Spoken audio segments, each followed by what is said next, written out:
Quand on pense à l'importance des décisions de la Cour de justice européenne, en matière notamment de pondération entre liberté de la concurrence et droits sociaux, quand je dis pondération, c'est pas très pondéré précisément, cette instance, la Cour de justice européenne, est absolument essentielle au fonctionnement de l'Europe actuellement.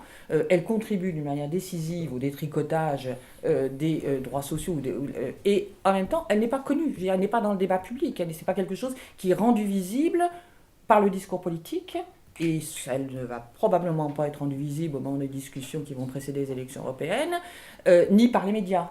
Et de ce fait, c'est ce que je voulais dire en disant que la politisation des citoyens, elle passe par des rapports à des instances de pouvoir. Il y en a qu'ils connaissent, sont les plus classiques, mais il y en a de nombreuses qu'ils ne connaissent pas. Et le problème n'est pas qu'elles existent, mais le problème c'est qu'elles ne soient pas connues. Toute la législation européenne est fondée sur le consommateur. Et effectivement, le consommateur est roi.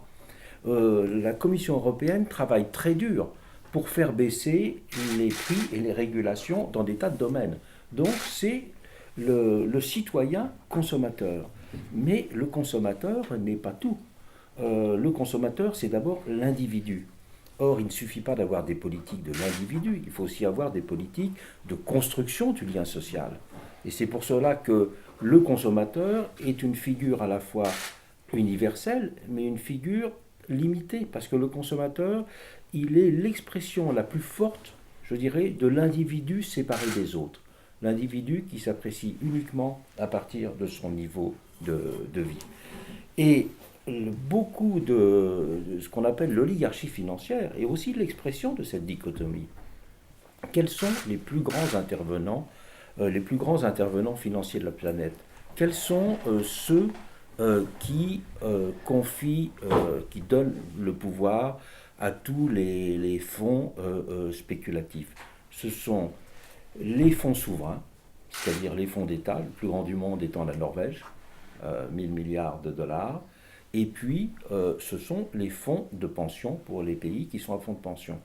Donc, les États souverains, et qui ne sont pas simplement du Golfe, les États souverains et les fonds de pension sont aujourd'hui la clé et le cœur du capitalisme financier.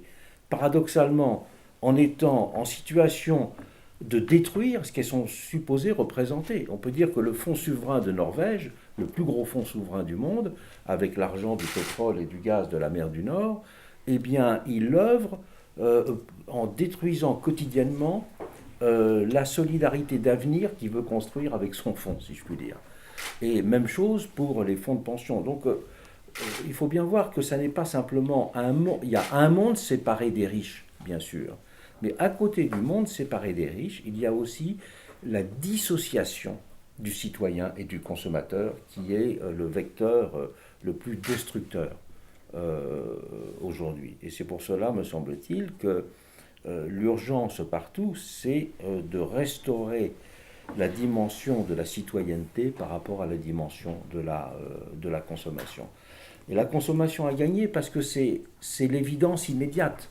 Tout le monde sait ce que ça veut dire qu'être consommateur et de payer 5 euros de moins un forfait mobile ou bien d'avoir une pression sur le prix des biens courants.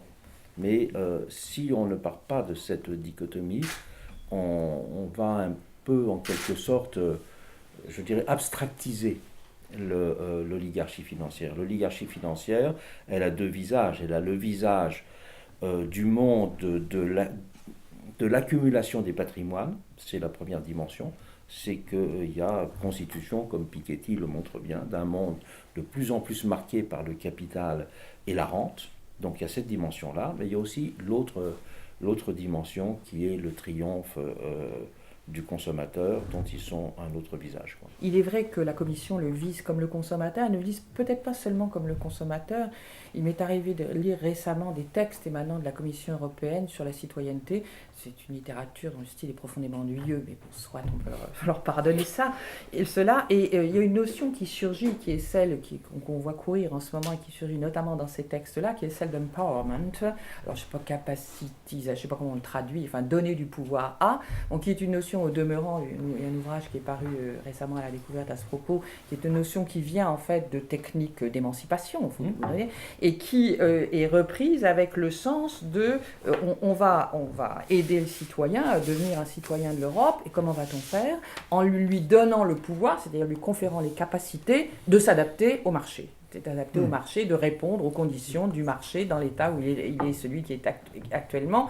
Bon, qui est une notion de la citoyenneté considérablement tronquée, voire de la dimension de la construction de la maison commune, alors là, a totalement disparu.